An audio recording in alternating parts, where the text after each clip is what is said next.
केरवा के पतावा पे न्योता पे ठवानी न्योता करीना स्वीकार जी। हाँ लिहिनाया रख मोर आदित्य गोसाइया परती के सुन ली पुकार जी।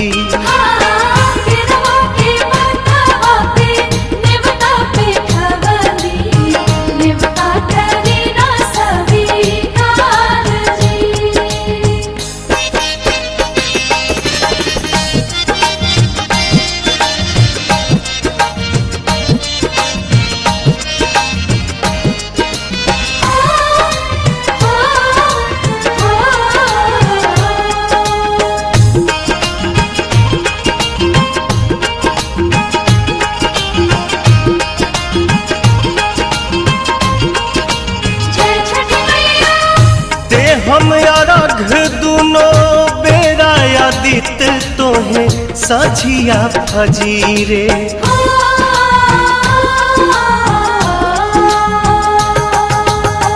दूसरा अरघ देके मानव आशीष आके गंगा के तीरे। दिन के सहैया रौवे रोग हरैया जी रौवे से जग में जोर जी। हाँ केरवा के पतावा पे न्योता पे ठवानी न्योता करीना स्वीकार जी।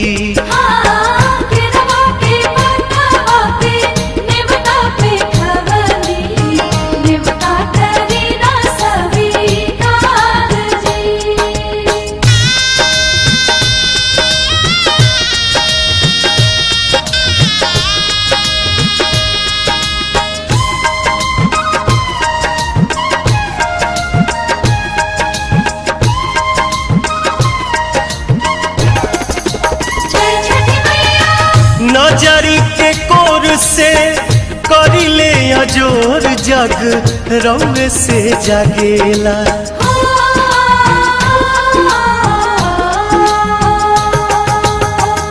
रौवे से रात होला रौवे से दिन काल चक्र चलेला। हर साल करब बरत आई छठी घटिया हमनी पकड़ब उपकार जी। हाँ लिहिनाया रघ मोर आदित्य गोसाइया परती के सुन ली पुकार जी।